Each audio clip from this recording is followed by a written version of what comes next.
Jadi itu yang dilakukan orang-orang kapitalis sampai hari ini. Bagaimana agar masyarakat nurut dengan tengkulak-tengkulak, dengan orang-orang kapitalis itu mereka nurut. Satu, buat mereka kecanduan hutang. Orang terlilit, mbok piye-piye lah, nggih wae, Pak. Sungguh ya gue tahun diutang kan. Makanya belajar malam ini dari kaum Madian sebelum kita dihancurkan. Yaitu belajarlah menjadi orang yang berdaulat, mandiri, dan berjaya. Dengan apa? Jangan sampai kita terbelenggu. Sehingga kita menjual. Loh, orang ini orang loh. Wong aku ora butuh duit loh. Loh, wong gelem didol, dijual, dibeli dengan harga yang murah. Itu karena dia sangat butuh. Wong wayah tanggal 17 digawe, tanggal 16 dituku. Bismillahirrahmanirrahim. Makanya belenggu hutang itu Masya Allah. Belajar malam ini semoga kita semua tidak punya hutang. Allahumma. Normalnya orang itu ya kerja kemudian nabung itu normal. Orang seperti ini orang merdeka. Gabah murah ya dimben toh, rasa didol, wong murah. Aman kan? Semua orang kalau punya kedaulatan seperti ini, harga murah larang, aman nggak? Aman wong duwe tabungan. Ketika harga murah dengan sangat terpaksa dijual, itu karena dia punya utang. Yo tanggungan urip ngono. Utang sing wis kadung sepaneng utang deh. Curhat. Makanya sekali lagi ya, ayo hilangkan belenggu apapun yang berkaitan dengan hutang. Hutang apapun, hutang baik atau hutang buruk, wong iku nek iso tapi wong iki nggo kebutuhan. Jadi begini. Orang itu kalau sudah seneng hutang itu akan menjadi candu. Hutang itu seperti minum kopi. Asalnya untuk kebutuhan, tapi ketika kebutuhan sudah selesai dan lunas, kok enak yo kepingin utang maneh. Hutang lagi. Lunas, hutang lagi. Kadang belum lunas, hutang lagi. Oh yo kok tambah enak yo. Oh hutang lagi. Akhirnya 1 minggu nyicil 3 kali. Loh kok enak yo semangat, hutang lagi. Yang kedua, hutang itu memberatkan. Asalnya kelihatannya buat semangat kerja. Saya punya hutang itu untuk kerja biar semangat nyauri. Bukankah Rasulullah pernah bersabda bahwa kalau orang kerja semangat karena nyauri hutang itu akan dimudahkan. Iya itu hutang sing temen, ora kok hutang profesi ora. Orang yang menanggung hutang itu hidupnya semakin berat. Semakin berat, semakin berat. Kenapa berat? Karena penghasilannya tetap, kadang turun, sedangkan hutang semakin tinggi. Kok meneng toh sampean? Wah, bahas utangin modelnya ngono sampean. Biasa. Halo?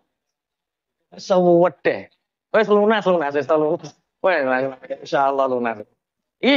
Belum. Ini kenapa asal usul ayatnya itu satu sembah Allah tauhid. 2 jangan ngurangi timbangan, jangan ngurangi takeran. Kenapa masyarakat secara umum itu kok takeran dikurangi mau, timbangan dikurangi mau? Ya karena mereka terlilit dan butuh. Berarti mereka itu punya senengane utang dan punya cicilan. Sehingga orang yang punya utang dan punya cicilan ini mereka tidak akan pernah bisa merdeka dan berdaulat. Nyimpen beras ora wani, nyimpen gabah ora wani, nggak berani karena apa? Iya, pingin tambah naik tuh piye. Oke. Kemudian hutang itu membuat siapapun akan terhina. Secara individu, kalau individu itu punya hutang pasti terhina. Petuk wonge dek. Masa diperintah, secara individu terhina, secara kelompok terhina, bahkan negara yang punya hutang pasti terhina. Berarti negara yang berdaulat, negara yang berjaya itu negara yang tidak punya hutang. Sehingga ora tawadu terus gagah. Lah wong kok tawadu terus ndek hutang. Oke ya, jadi orang yang punya hutang itu hidupnya terhina. Siang terhina, malam tersiksa. Ketap-ketip, ketap-ketip, ketap-ketip, ketap-ketip, ketap-ketip. Bojo mreng, oh, aja setruk dhisik cah kok. Ijik diutang kok wis setruk iki piye? Ya, aja setruk dhisik ya lunas dhisik ngono lho kok setruk. Hutang itu candu, hutang itu memberatkan, penghasilan tetap kadang turun, tapi hutang semakin naik. Kemudian hutang itu apa? Membuat orang itu terhina. Tapi kalau usaha nggak punya hutang gimana toh Pak Yai? Kalau nggak ingin hutang, ya apa saja dilakukan dulu. ICT buruh-buruh, startup, ICT nyambut gawe di nabung. Kalau nabung sudah punya tabungan sedikit tapi belum cukup, maklun.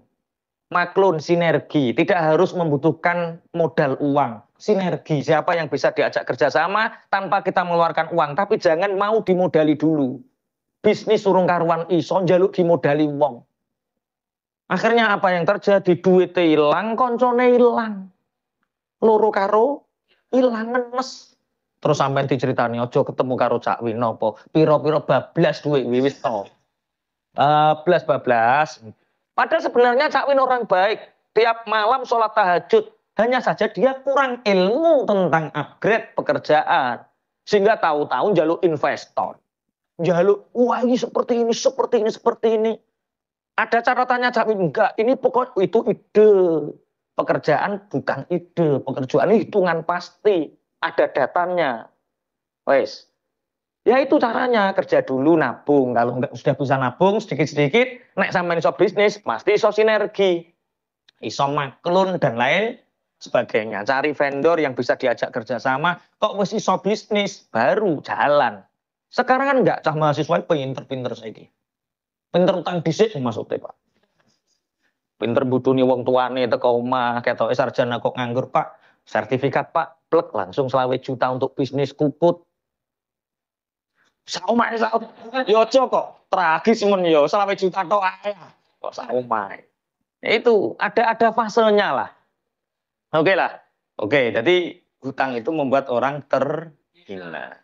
Dan orang yang punya hutang itu mudah sekali berdusta. Iya lek kapan seminggu nek parani koko to. Sesuk to.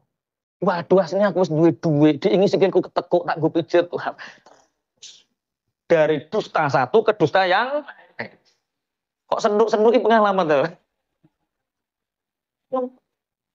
Allah ya Allah. Ini sebenarnya dari hadis, cuma seandainya hadisnya tak bahas, nanti ayatnya nggak sampai selesai, nanti kaum Madian. Padahal kita ingin belajar dari kaum Madian ini. Kaum Madian ini, kaum yang orang-orang kapitalis, orang-orang elit, bodoni masyarakat bawah, sehingga Allah murka. Masyarakat bawah dibuat bagaimana mereka bisa berhutang dan terlilit. Kalau kamu ingin menguasai seseorang, kasih dia hutang. Kok kepingin ngelamar anak wong cah wedok kok angel, wong utangi moro tuane. Kena. Kalau ingin memperbudak seseorang, maka kasih dia apa? Hutang. Kalau ingin memperbudak sebuah negara, kasih apa? Hutang. Di samping itu, hutang itu juga bisa menyebabkan seseorang putus tali silaturahim. Kehilangan teman, kehilangan saudara. Makanya banyak kemarin ada teman pondok datang ke sini. Pak Yai sampean kok pun ketinggal sugih, alhamdulillah dungane sampean. Terus terang aku duwe utang, iki sesuk wayahe nyaur 12 juta. Nek sampean koncoku utangi 12 juta. Tak kandhani. Aku wis roh raimu. Nek tak utangi 12 juta, nyaur urung karuan, kelangan konco yo, kelangan duit yo. Nek aku bokon nafkah, bantu nyoh tak bantu 1 juta. Ora tak utangno. Nek pengin carane luwat nyambut gawe rene tak ajari. Penak menek kowe koncoku utangi 12 juta. Sampai kula ngerti ya. Ada orang parkir di depan pondok, cara jalannya saya tahu. Kalau mau undang pengajian, oh ini mau undang pengajian, tahu ini jalannya. Oh, melakukannya cok ketok. Kok ape utang ono, Pak. Mlakune ketok. Ono wong ape curhat ketok, Pak. Saking kulinane tiap hari, ora kok muka siapa. Saking kulinane. Oh, iki model mlaku ngene iki ape utang. Model mlaku ngene iki ape curhat, mlaku ngene iki ape ngongkon ngaji ya ngono. Jadi utang itu bisa memutus tali silaturahim, kehilangan duit, kehilangan konco. Ketika orang sudah seperti itu, orang terima konco lho, bojo barang hilang kadang-kadang. Berapa gara-gara kasus corona, ekonomi ambruk, dan kulino diluluh enak karo bojone, akhirnya mereka terlilit. Apa yang terjadi? Hilang penggaweane, hilang bojone. Gak usah sedih, koncone akeh. Nah, ketika seperti itu apa yang terjadi? Orang mudah terjebak dengan perilaku kriminal. Hutang itu menyebabkan orang terkena apa? Kriminal. Kemarin viral siapa itu yang mencuri itu gara-gara apa? Karena ibunya belum makan 3 hari. Bismillahirrahmanirrahim. Yang paling berat itu nanti tertundanya orang masuk surga karena punya hutang. Rasulullah tidak mau mensolatkan orang yang mati dalam keadaan punya hutang. Makanya belajar dari kaum Madian ini, mari bebaskan diri kita itu dari belenggu hutang. Baik itu hutang yang baik atau hutang yang buruk. Hutang yang buruk itu riba lah. Wes gak usah bahas riba. Bahas hutang saja. Kowe diutangi dulurmu yang ngeluh. Hidup simplicity, hidup semurah mungkin.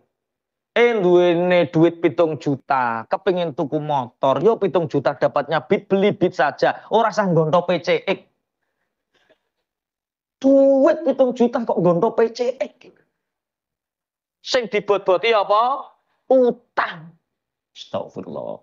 Dan ini melanda kaum Madian. Sehingga elit Madian ini menyiksa, memperalat orang-orang bawah ketika jual potongane. Wong cilik nek adol potongane gede, wong gede nek adol ora ana potongan, terus regane larang, timbangane dikurangi, dan ini membuat murka Allah. Makanya karena kebetulan ini banyak pengusaha ya. Jadi bisnis itu tidak hanya berbicara tentang untung rugi, tidak hanya berbicara tentang banyak dan sedikit. Padha wae tukang percetakan karo bakul es padha wae. Tidak hanya berbicara itu, tapi ini berbicara tentang halal haram, berbicara tentang surga neraka. Kita kerja ojo kok mikir akeh sidike, ojo kok mikir sugih melarate. Kita kerja ini berbicara tentang surga neraka, halal haram, apapun pekerjaan kita. Ini disinggung oleh Allah di dalam surat Hud ini, bagaimana kaum Madian ini mengkapitalisasi umatnya agar terlilit dan mereka mudah mengatur ekonomi lewat apa? Kurangnya timbangan dan keran itu. Makanya saya punya guru bisnis Pak Happy Trenggono itu pernah mengatakan, kalau kamu ingin kaya, kuasai ilmu bisnis. Nek kepingin sugih, kuasai ilmu bisnis. Tapi kalau tidak ingin miskin, kuasai ilmu hutang. Jadi kemiskinan itu, orang yang miskin itu dimulai dari karena dia tidak tahu tata caranya orang kok tata cara orang hutang ini njaluk orang. Kapan hutang itu dilakukan? Itu harus tepat. Kerja urung karuan iso, wis gedekno utang. Itu awal kemiskinan. Kalau ingin kaya, kuasai ilmu bisnis. Kalau ingin tidak miskin, kuasai ilmu hutang. Bukan berarti Islam mengharamkan hutang, bukan. Hutang tetap ta'awun. Hutang itu tetap saling menolong. Tapi kapan kita perlu hutang? Itu pelajari. Nabi Syu'aib ini diperintah Allah kepada kaum Madian yang saat itu kaum Madian itu pekerjaannya satu, tidak bertauhid, menyembah berhala. Nomor 2, sukanya ngurangi timbangan dan takaran. Ketika orang kecil jualan potongannya banyak, timbangannya dikurangi. Tapi ketika dia menjual, itu timbangannya orang yang potongan ya dikurangi. Berarti double keuntungannya. Ini wala tabakhasun nasa asya'ahum. Kalian jangan sekali-kali mengambil hak orang lain. dalam pekerjaan, dalam bisnis, jangan pernah kita makan keringat orang lain. Jangan pernah kita makan keringat orang lain. Kalau kita pejabat, pamong, ya datang ke masyarakat. Butuhannya apa? Jangan mentang-mentang kita pamong terus harus lapor selalu. Tidak. Sekali-kali pejabat itu rakyat yang gaji kita. Toh. Tanah, bumi, air ini milik negara. Rakyat. Rakyat gaji pejabat. Ojo kok terus pejabat sak penake dewe tanda tangan jaluk duit. Gawe izin ngene jaluk duit. Gawe izin ngono jaluk duit. Makanya gajinya kecil, mereka bisa kaya karena apa? Mengurangi hak rakyat, mengambil keringat rakyat. Aku gak nerakakno yo, sampeyan disape ngono ae. Iki ayate apa? Wala tabkhasun nasa asya. Kalian jangan sekali-kali mengambil keringat hak rakyat. Orang-orang itu jangan kamu tipu dengan cara kerjamu. Bismillahirrahmanirrahim. Penggawean saiki cara nipu sing paling gampang debian kan sampean dadi tukang tambal ban supaya bocor kok kei paku kono paku, kono paku, kono paku. Dadi mending kok lah wong sampe apik ora kena paku kok pasangi paku akhirnya rene. Akhirnya apa? Rene. Itu contoh yang paling mudah. Tapi dalam bisnis hari ini, Masya Allah banyak sekali penipuan-penipuan yang mereka itu istilahnya mangan getai dulure dhewe. Makan saya seneng ya. Bisnis itu ibadahku loh, keren. Mas Taib mau neng di ibadah. Lah kok gue rombong? Bisnisku adalah ibadahku. Rasamu gue rombong ngedoli es gak pahala? Pahala. Pahala ini. Tapi ojo bok campuri arum manis, bok campuri iku. Ojo main-main lah ya. Jangan membuat orang itu murni ya. Oh, murni ngaji ya. Murni ya. Artinya semua usaha kita itu jangan sampai kita itu menzolimi orang lain. Kualitas. Makanya kula niku kudu ngguyu nate jaluk ijazah. Pak Yai, nyuwun ijazah supaya dagangan laris. Dagangan apa nggih, Kak? Makanan Pak Yai sadean teng warung. Gampang. Ijazah siji lakoni. Masakane enak. Nek adol sing murah. Sing ladeni sumeh. Sapa sing muni bakule ayu? Sales ya to.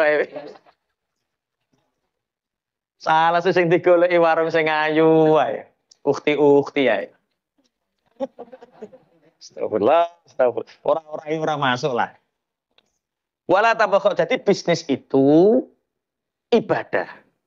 Di mana tujuan bisnis itu membantu mencukupi kebutuhan orang lain, itu bisnis. Dasar bisnis seperti itu. Orang lain butuh apa? Penuhi. Kita menolong membantu kebutuhan mereka, bukan menzalimi mereka. Jangan diartikan sing penting duit. Bisnis tidak hanya berbicara tentang uang, tapi rizki. Berbicara tentang surga neraka itu bisnis. Pon ya, jangan sampai kita menzolimi orang lain. Termasuk sing duwe karyawan terus Kanjeng Nabi bayar upah buruhmu sebelum kering keringatnya. Dadi bosok. Golek anak buah kok nguri. Ulah lara. Bos, wis 3 dino gak bayaran, bos. Apa lu aku sesok. Ono to bos modelmu. Bos martabak iku piye? Aman ya, aman. Lampun ngaji. Oh, alhamdulillah. Iya. Pengusaha nek ngaji aman insyaallah. Karena apa? Bisnisku adalah ibadahku. Makanya hidup itu yang bahagia. Ibadah yang serius, bisnis yang ceria. Banyak orang gara-gara bisnis. Bisnis itu untuk membahagiakan keluarga, bukan membuat pusing keluarga. Banyak orang yang atas nama bisnis, tapi ngelok no sirai bojo. Bisnis kok gak mulih-mulih. Bisnis kok alah sampai gak karu-karuan. Pun ya wala tabakhasun nasa asya'ahum wala ta'tsaw fil ardi mufsidin. Jangan kalian membuat kerusakan di muka bumi ini. Termasuk membuat kerusakan di muka bumi ini adalah orang yang mengurangi takaran, mengurangi timbangan, membuat orang lain sangat butuh terhadap dia. Jadi kita mau menahan itu nggak bisa. Dan ini dilakukan. Penjual-penjual obat, iki mime iki nek gak disemprot gue iki jangan khawatir, kok mime mati ono penyakit anyar neh. Jadi orang petani sekarang ketergantungan obat itu mulai tandur sampai panen. Sampai seandainya kita terlambat nanam saja, Batai Kulo Ponorogo sak hektar gak panen karena terlambat 3 minggu. Penyakitnya dadi siji. Dan yang paling membahayakan di akhir zaman adalah ketika kita bertani, tapi kita punya ketergantungan terhadap pabrik-pabrik besar, sehingga nanti contoh Lombok ora iso nandur dhewe dihibrida. Ketika padi sudah dihibrida, itu diambang. Ketika petani tidak bisa menanam dengan jerih payahnya sendiri, punya ketergantungan. Nanti nek pari ku iso hibrida. Hibrida itu apa? Ora iso ditandur neh milih. Sekali tanam. Ketika tanaman kita semua sekali tanam dengan iming-iming hasil yang lebih banyak. Bayangkan ketika kita terjadi chaos. Sehingga kita punya ketergantungan. Dan itulah namanya penjajahan. Lah ya wong nandur kok sing ditandur ora iso ditandur. Dan itu sebenarnya yang paling membahayakan ketika kita punya ketergantungan. Asal muasal kaum Madian ini karena apa? Ketergantungan. Sehingga itu sing diarani wala ta'tsaw fil ardi. Yo bisnis, tapi aja ngrusak donya ngono wae.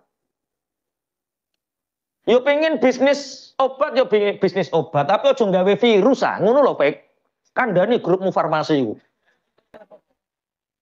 Iya, kalau yang mengembangkan farmasi penemuan monggo, dengan obat monggo, tapi aja gawe penyakit sing disebar ning ngene wong terus kowe dodolan obate. Nah, iku jenenge ta'tsaw fil ardi mufsidin, mendatangkan murkanya Allah. Dan ini kan fundamental sekali. Dan hari ini kan semua terjadi. Mulai mangan timbangan. Istilah bisnis bodong sak piturute. Insyaallah, itu sama yang terjadi dengan kaum Madiyah. Pesannya Nabi Syuaib napa? Baqiyatullahi khairul lakum in kuntum mu'minin. Apa yang telah Allah berikan terhadapmu melalui rizki, tanpa menipu, tanpa kecurangan, itu akan kamu bisa nikmati kalau kamu orang yang beriman. Bisnis nipu, sudah nggak bisa menikmati, hidup nggak tenang. Mungkin uangnya banyak, anaknya narkoba. Mungkin uangnya banyak, tapi ra kena dinggo bojone. Klengak-klengok. Nek turu bengi tak ketip ra kena dinggo. Yo alo, ngene iki sehat.